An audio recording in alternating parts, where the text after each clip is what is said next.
Hey fam, welcome to the journey with Mrs. Shorty Rock. In this video series, we're going to continue our discussion on preparing to ride across state lines.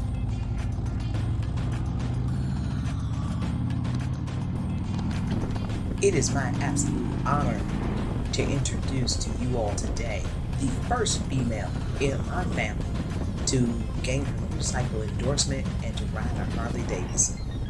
I am so excited because she's going to impart so much knowledge upon my cousin Lawrence, who's interested in completing his first cross-country trip. My sister cuz, or as we call her on the motorcycle set, the baby girl, has over 16 years of motorcycle riding experience.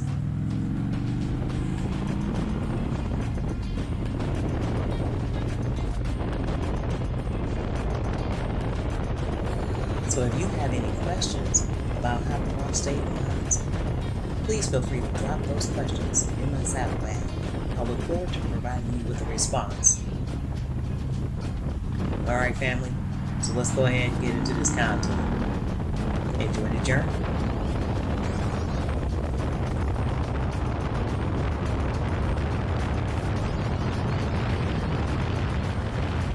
And action. All right, everybody, so we're recording now. So thank you, everybody, for joining. We're going to go ahead and welcome the baby girl. All right, she's going to tell us a little bit about herself, her background, her riding experiences, and then she's going to impart those riding nuggets to B Minor. Tell us about how you managed riding across these state lines. All right, I'm just going to stay out the way. Y'all do y'all thing. Thanks so much, Shorty Rock. And thanks for inviting me today. I'm always excited to talk about riding and share my experiences with other folks. So, as Shorty Rock mentioned, I am the baby girl. I am with the Omens Fort Washington MC chapter and one of the founding members, I'm proud to say. I've been riding now since 2005 or six. So it's been a while since I started riding. And it's interesting because my first exposure to motorcycles was as a passenger. And I noticed that one day where the bike was parked, I sat in the driver's seat and I realized that the view was much better and the seat was much more comfortable. And I was like, you know what, I might want to try to figure this out. And I also realized that I really like to ride. And I didn't really like having to wait on other people to ride. I wanted to be able to ride when I wanted to ride. And so that kind of prompted me to start riding, got my first bike and was excited. And I was very fortunate in the fact that I was able to immediately connect with my MC so that, I always had someone to ride with. They were great mentors and teaching me the important things about riding and what to watch out for. And so it's been a really rewarding experience. And I would encourage anybody that's interested in riding, to try it.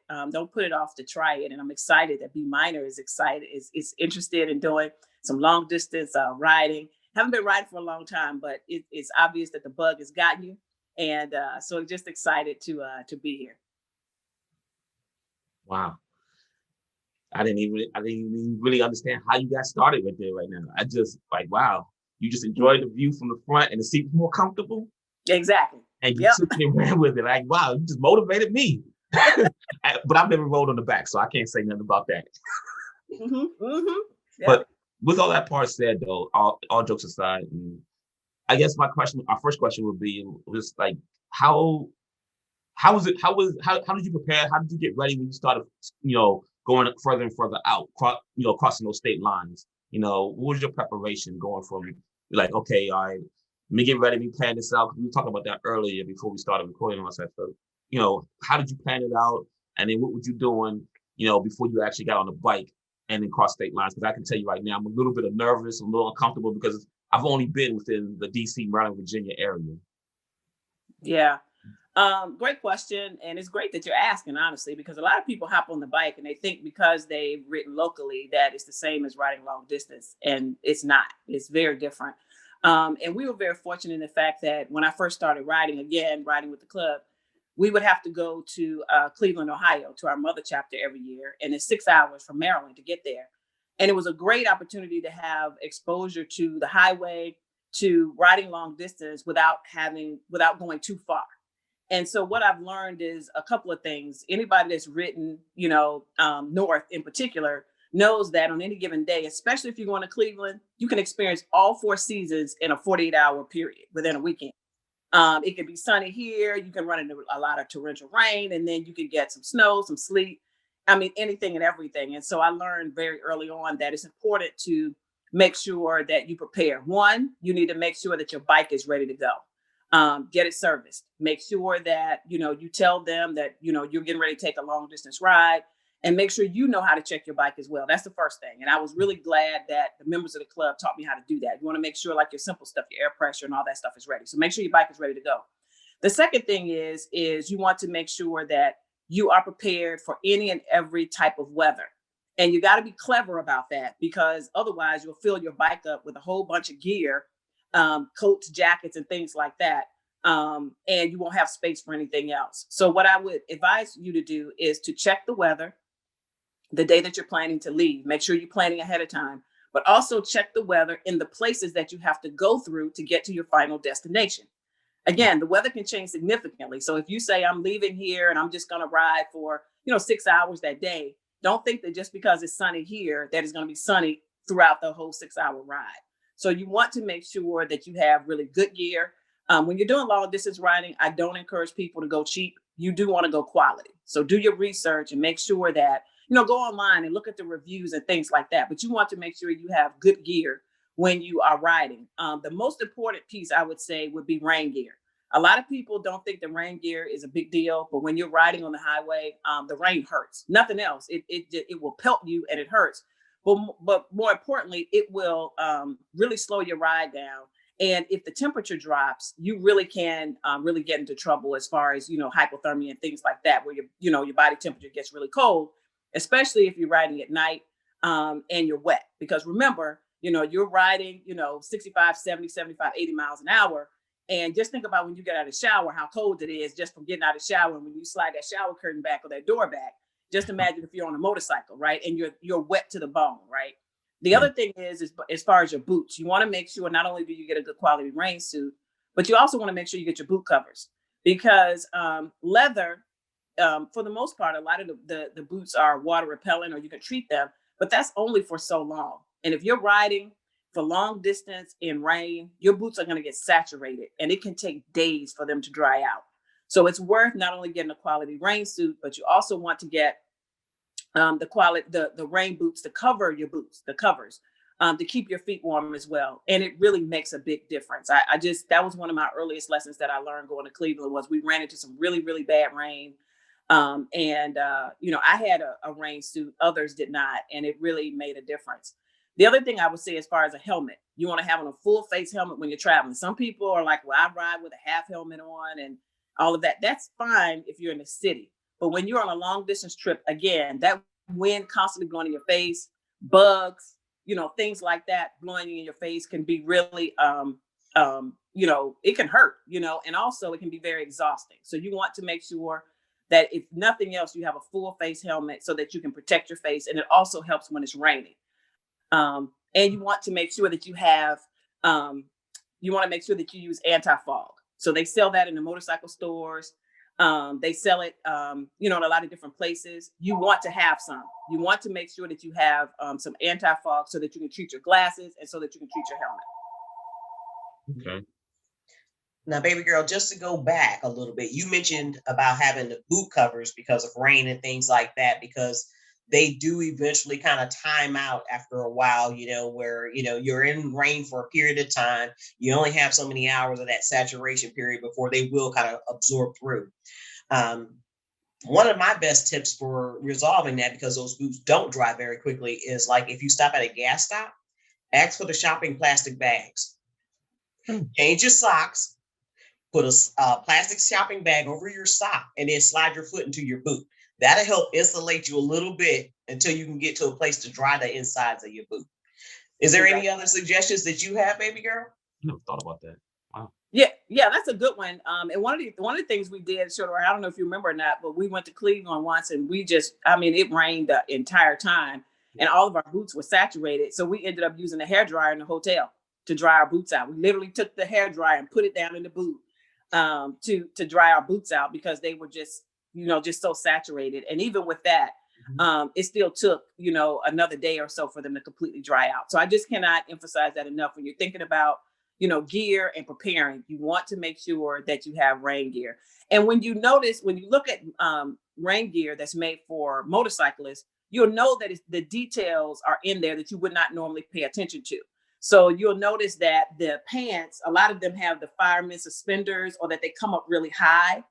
There's a reason for that, so that they don't, ride down, and there's a gap between your jacket and your pants, so that the back of your pants and everything don't get wet. You'll notice that they have like ribbing around the cuffs around your wrists, so that when you're riding, the water doesn't go up your sleeve, right? So there's just a lot of little nuances with motorcycle gear as opposed to just regular rain gear that you would get if you were camping or something like that. Motorcycle rain gear fits. It's more fitted to you, and it's really designed to help keep you dry. One of the things that I do with my hood, some people do it, some people don't. But what I noticed and what I've learned is that when you're riding in the rain, that a lot of them, they'll have a hood on them, but the hood is, you can zip it in or out. I actually, when it's raining a lot, I actually take the hood and pull it up on my head and put my helmet on top of it. And the reason why I do that is because sometimes your helmet water will drip from the helmet down the back of your jacket, and you'll feel that wetness going down the back of your jacket. And so depending upon what kind of jacket you have, depending upon, your helmet, you just want to really pay attention to that. And a lot of people may say, well, that's not a big deal, a little water running down your back. But to me, if you're riding for a long period of time, and again, if it gets chilly or something like that, you want to make sure that you're dry as possible. The other thing I'll say about rain gear is that it can serve double duty. So not only does it protect you from the rain, but also if it gets really cold and you need to layer up, the rain gear does a good job of helping to provide another layer to block the wind off of you. So if you get really cold and you don't have really, like let's say you don't have any chaps, or you don't have any, a really heavy jacket, or you just want an extra layer, put your rain gear on, and it will help to block some of that, like I said, some of that cold air, off of you, and help to insulate you a little bit. So I think as far as, preparing for a trip, you definitely want to have, rain gear. You definitely also, I mentioned the helmet. You want to make sure you have a full face helmet. And then you also want to make sure that you have a proper riding gear. I suggest that, people have chaps. A lot of people think, well, chaps are no big deal, and, I don't really need them. But again, chaps can serve a couple of purposes. One, when you're riding long distance, you're going to get a lot of bugs. And you, especially, depending upon where you're going, you may end up with a lot of bugs down the front of your pants. And some of those bugs, they actually hurt when they hit you. They feel like a rock. The other thing is that it can also add another layer, like I said, for safety, in case you have, you got to dress for the slide, right? Sometimes. And so you want to make sure you put that extra layer on. Also, it can help to keep you warm too. So if you get cold, you can always slip the chaps on. And there's a way, Shorty Rock has in one of her videos, I believe, about how to fold your chaps in a way so that they don't take up a lot of space, right? So you want to do that. Just kind of have that in your saddlebag as well. And then gloves. You want to make sure that you have, I always ride with at least 2 pair of gloves. One, depending upon the time of the year we're going, you want to have some summer gloves, something that's, going to be either perforated to let your hands get some air. But also just in case you run in the rain or something like that and your gloves just get wet. Or sometimes what you don't realize is that when you ride for a long period of time, some gloves, depending upon how they're made, they have seams in them. And what I found is that riding for a long period of time, you don't notice it if you're riding around in the city. But when you ride for a long period of time, that seam will actually start to really make your hands sore when you're holding on to your handlebars. So if you have another pair of gloves, they get uncomfortable, they get wet, or if it gets cold, right, you can then have another pair of gloves that you can put on. Perforated gear is great, but I would not recommend it if you're on a budget. Do not waste your money on perforated gloves or waste your money on perforated jackets, because they are strictly for hot weather. And if you are going long distance, again, and you're looking at space and you got to prepare for, potential different types of weather, perforated is not the way to go. The first jacket I bought, lesson learned, was perforated. I bought my bike in the spring. I was prepared for the summer. I was not prepared at all for when it got chilly. And the perforated jackets, you feel every bit of cold air that's blowing on you when you're riding in the cold, and especially in the rain. You may as well just take it off if you're riding in the rain, because it just doesn't block anything. So I would just tell people perforated gloves or perforated jackets are great as an addition once you get your basic gear. And then, you know, you can add it on, but it's strictly for one season, basically for summer riding only, and not for, I wouldn't recommend it as your only jacket or your only set of gloves for long distance. Wow. Okay. I have so many questions, but I just didn't want to interrupt you because you was just like flowing through, so I was just taking notes. But Yep. I do want to back up for a quick second to the rain suit because I Mhm. haven't gone and purchased a rain suit yet, but I did have a question. Like, is a good recommendation to have like a one size up, except that, so if I wear an extra large jacket and pants or whatever, then I should go to like maybe a double X for the rain jacket so it fits over my clothes.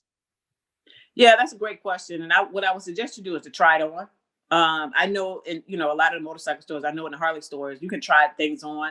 I would recommend that you go with the jacket that you ride in and try it on and see what the fit is. You want it to fit, but you do want to take under consideration that you would be putting it potentially over other things. But you also want to make sure that it fits properly, because if it's too big and you have a lot of gaps, then you have more chance that water and rain could get into your rain suit, which you don't want. Okay. I got it. So that's good. I'll make sure I do that because I haven't even purchased my rain suit nor my boots yet. And that was going to be my follow-on question was with the boots and stuff. But you just answered that. I'll just wear whatever boots I normally will be probably wearing then, and then put that with my try the the outer boots, the outer, what do you call those things? Boot covers. Boot covers. Yeah. Mhm. I'll be able to do that. Not a problem. And then I am going to be riding in the summer. So this is going to be like July time frame.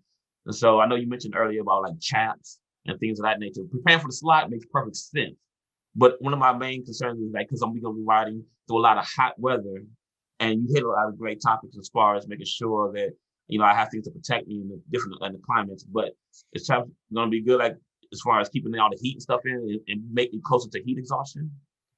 No, no. So when you're riding, and the thing about it is you can always take the chaps off, right? If you're getting really, really hot, you can always take them off. What's great about chaps again is that they will protect you from any rocks coming up from the road, and protect you from any the bugs and things like that. You'll be surprised at how nasty your chaps can get. But Yeah. also, even though you're riding in the summer, and you bring up a good point, even though you're riding in the summer, it gets cold in the evenings and at night if you're going through the mountains. And so, I've been on a ride where we left Texas, short of rocking out, we left Texas and it was like 108 or something that day. And we were in the Tennessee mountains that night, and the temperatures were like in the 40s. So it had dropped significantly. I mean, when I say it was cold, it was freezing. And so again, you just never know. So what I would just suggest, if you're really trying to decide, do I really need to think about heavier gear or not, check the weather in every city that you're going through, and then be clear about what time of the day you're going to be riding. So if you say, well, I'm only going to do day riding, right? And then you plan for that, then you might not necessarily need a whole lot of cold gear, because of course the idea is that it will be warmer during the day. But if there's any possibility that you're going to be riding when the sun goes down, you want to make sure that you are, prepared for that. And again, I cannot emphasize it enough. If you're riding through the mountains, it is a total difference when you're riding through the mountains as opposed to when you're just riding on, flat land or whatever, because that temperature drops significantly. And a lot of people don't realize that. The other thing is, depending upon where you're riding, if you're going over water. So, like if you're going over the Bay Bridge, for example, we've been riding over there. I've been riding over there. You can literally feel the difference. The temperature literally dropping as you're on the bridge versus once you get off of the bridge, or you can feel that crosswind. And sometimes the air is cold. So again, it's better to have and to not need it than to need it and not have it, because the main thing is you want to be safe when you're riding. When you are wet and cold, you are focused on cold. You're not focused on what's going on around you. When you are super hot because you are not hydrated, or you're overdressed, again, you're at risk because of overheating yourself. So you want to make sure that you're mindful of that. And then also when it's just cold, right? You want to just make sure that you're always as comfortable as possible for your ride. And if you layer, the key is layers. So you want to make sure you got your Under Armour, your long johns, whatever. You want to make sure then that you have things that you can take on or take off as you need. And then making sure that, like, for example, a hoodie is always a good thing to just have in your bag, not only for when you're riding, but for when you get to where you're going. Because remember, you got a limited space, right? So you got to learn how to really pack to get everything that you need on your bike. And so one of the things that's always great is either to have a hoodie or zip up jackets, so that sometimes, depending upon where you're going, it could be chilly. Even if you're going to the beach, for example, late at night, even at the beach or something like that, it can be chilly. The air gets chilly from the water and things like that. So I just want to emphasize, I can't emphasize enough just the need to be able to be prepared. And again, it doesn't mean a lot of gear. It just means having the right gear. Wow. And those are some good points too, because sometimes your gear is saturated. Mm-hmm. And now you got to hang these pieces up so that they can dry. Yeah. So if only thing you have in your bag is a t-shirt or something else, but you still got a little chill to you, that additional layer that baby girl just mentioned will help you out, especially as you manage through the hotels and things like that. Yep, exactly. Mm-hmm. Exactly. And then the other thing I would just say is just, again, making sure that, when you packing your clothes and things like that, and you're preparing for your trip, you can pack minimally, just keeping in mind that you're going to need to wash some clothes along the way. So one of the things I learned was, if we were going to be gone for a week, I had to pack an outfit, for every single day, that I was going to be gone, 7 outfits. And, as a woman, I always pack a little extra, but I learned quickly that does not work. Right. So you have to, pack with the idea in mind that, one, I got to make sure I have my basic gear that I need in my bike. Again, your chaps and your rain gear. Then you have space left. Whatever that space that you have left is what you have to pack your clothes in, right? So you have to learn how to pack in a way that you're able to keep in mind that you do want to have a change of clothes. You want to have enough for a couple of days, but that you are going to have to stop at a laundromat or somewhere to wash your clothes along the way, which is fine. That's perfectly fine. Throw them all in one load, and throw them in the washer to dryer, in an hour and a half, you got clean clothes and you're ready to go. Wow. Mm-hmm. I guess that's probably a really good segue, that last statement you just made.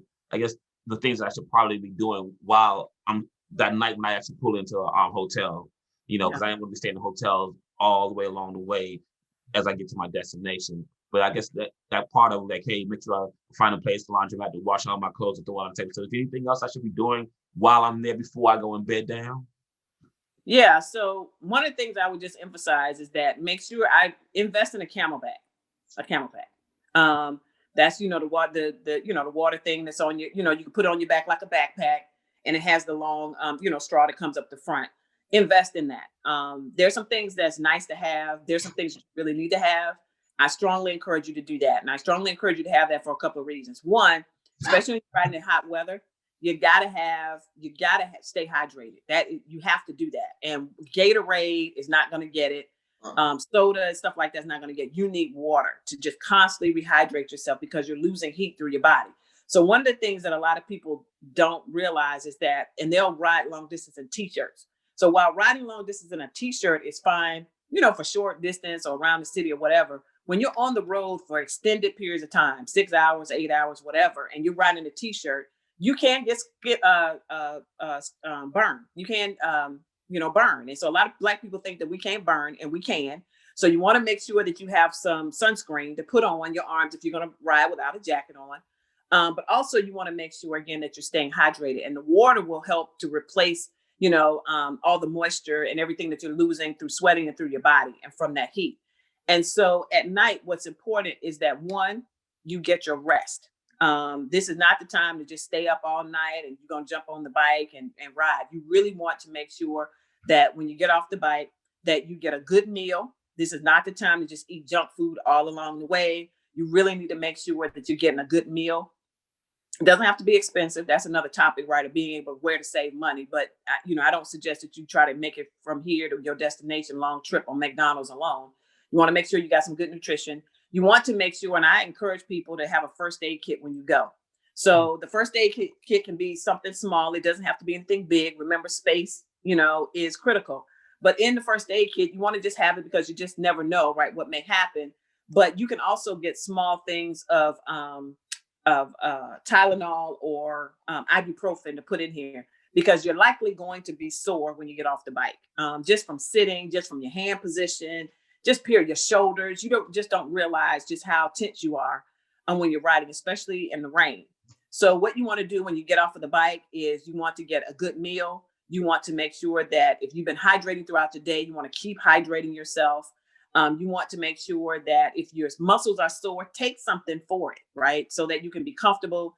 get you a hot shower, and go to bed and get you a good night's sleep, right? I know that some people function on a couple of hours, but if you're riding long distance, you really want to make sure you can get some good sleep so that you can get up early. I'm not an early morning person, but when you're riding, you really want to get up, early in the morning to get out, get ahead of the traffic, and make the most of the day, while you're riding. And that way, if for some reason it's maybe the weather is really bad and you end up pulling over unexpectedly, then you haven't lost, a whole day of riding. So if you start early in the morning and you ride, you just can't ride anymore, you've gained a lot. But if you leave later in the day and then you run into whatever it is, bad traffic on the highway or bad weather, and then you end up having to pull over for the day, you kind of lost that whole day because you left so late. So I would advise that, you do that. And I also would advise two things. One, don't book your hotels ahead of time, like before you leave on your trip. And you say, okay, I'm going and it's an 18-hour ride and I'm going to ride 9 hours and then halfway, and then I'm going to, ride the rest. And the reason why I don't suggest that, or if you do that, make sure you understand the cancellation policy, is because you never know what's going to happen on the road. And if you are delayed or something happens and you have already made your reservation, and you're not able to make it, you've lost money, right? Because depending upon the cancellation, a lot of them you need to cancel at least a day ahead of time in order to not lose your money. Or you may ride and realize, hey, I'm feeling pretty good. I think I can go a little further. There's nothing wrong with going further when you feel like it. But if you've already made your reservation, you're going to be inclined to say, okay, I need to stop. And I need to, because I don't want to lose my money. And especially since this is your first long distance trip, you want to give yourself a break. You may plan to ride 9 hours, but you may only make it 4. That's okay. Stop when you feel like you need to stop. Stop when you feel like you just really can't go any further. Or maybe you just didn't sleep the night before because you were so excited, right? So you got up early that morning, you took off riding, and you left at 8, and by 1 o'clock, you're like, whoo, I'm tired. And it's because you stayed up all night, right? Because you were so excited. So I would not book the hotel until you are riding that day and you'll know, okay, I think I can go a couple more hours, or no, I think I want to cut it short. Then, start looking for hotels. The other thing I would just say, though, there's a risk with that, because we've run into situations in the past where we were doing that and then only to find out we were trying to stop in some little town and they had some convention going on, a cheerleader. I think one time there was a cheerleading championship and all the hotels were full. And then another time there was a big car show. And so the hotels were full. So you do kind of want to keep that in mind. And we ended up staying in a subpar hotel, but hey, that's just kind of how it goes. So again, kind of keep that in mind, gauge, how you are, your day, how it's going, how you're feeling, and then kind of book your hotel once you kind of confirm that. Wow. Yeah, you partner a lot of gyms here. Gotta love my bill later.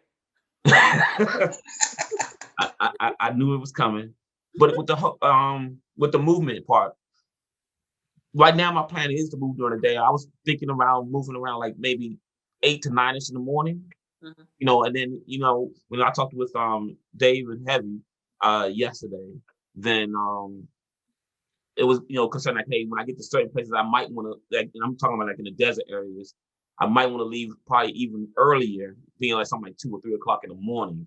I'm saying all this to ask the question of, what's the best time? Should I move it back a little bit earlier and get up? Like maybe say, instead of saying the 9 to 5 type of movement, make it into like a 6 movement, and making sure I eat breakfast or something like that before I get on the bike, and then you just be able to go. I guess my question is what's a great time to be able to leave, and of course beating traffic or whatever else I might run into, whatever challenges I might run into as I'm trying to get out in the mornings. Yeah, that's a great question. And what I would just say is you need to gauge it, and this is where you leverage the locals, right? When you stop at a particular city, this is when you ask them, what is the traffic like in the morning, right? I'm headed out. I'm trying to head west, east, wherever you're going. What time would you suggest that I leave? What time would be a good time for me to leave? And check the weather, because I cannot emphasize that enough. You always want to make sure you stay on top of the weather, and you want to look at the radar. If you don't know how to read a radar, you need to look at the radar, because you want to be able to time if something is coming in, a storm is coming in, you want to really try to work around that. There have been times that we've left, and we ran into rush hour traffic. And sometimes it's unavoidable, right? You just simply riding, you just so happen to hit a town, especially if you're leaving early in the morning. If you're leaving around 5 o'clock in the morning, you're riding out, it's very likely you're going to get in a city and you're going to get stuck in rush hour traffic. At other times, though, it could be if you're riding in the desert and it's really, hot or whatever during the day, you want to be mindful of that. What I would just say is that you need to also ride when you're comfortable. So if you're going to be riding by yourself and you're going to be riding somewhere that you're not familiar with, you might not want to ride at 2 o'clock in the morning. Or if you're not a night person, you just can't see yourself staying awake at night, then I wouldn't suggest that you do that. You want to ride whatever you're comfortable with. And if you're comfortable riding all night, during the night, then certainly, and you talk to the locals, they'll tell you, right? Then, you have to figure out what works best. And that's why I'm saying don't book your hotels way in advance, because you just never know. And then also listen to your body. Listen to what your body's telling you. And I cannot emphasize this enough. Listen to your gut instinct. If your first mind, or whatever people want to call intuition, call it whatever you will. But when you are faced with a situation and your gut, something is telling you really should leave earlier, listen to that. Don't question that. Or if it says, no, I know you plan to leave at 5, but you probably should wait a little while. Listen to that, right? And follow that, because that's where your comfort level is going to be. And I think the most important thing when you're riding long distances, you have to be comfortable. The only other thing I would just add is don't get so caught up on the destination, but enjoy your ride. So let's say you say, I'm riding from here and I'm going out west, and I'm going to make it in 2 days or 3 days, and this is what I'm going to do. That's great to have a plan. But let's say halfway through the trip, you stop somewhere and you are having a ball. There's a bike rally that you didn't know anything about. It's a lot of people there. You're having fun. You're like, this is awesome. And oh man, I'm only here for 6 hours and I got to go. If you're really having a good time and you really have not made any firm plans of where you're going, right? You don't have hotel reservations, whatever, then, enjoy that time. Enjoy it along the way, and don't get so caught up on, time, I can only be here for a long, 2 hours or whatever, and then I have to go.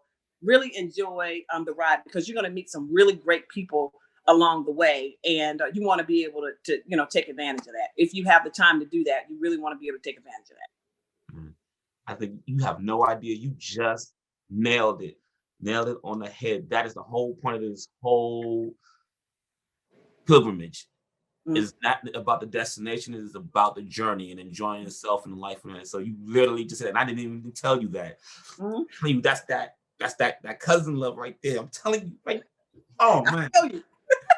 That's her. Yeah, but I can't say we got like less than a minute left, huh? We do. But I think for me, I mean, baby girl hit everything. I'm not gonna. I don't even have any questions. I just got gems right now that I've already taken notes on. So I appreciate it. Thank you. Like, wow.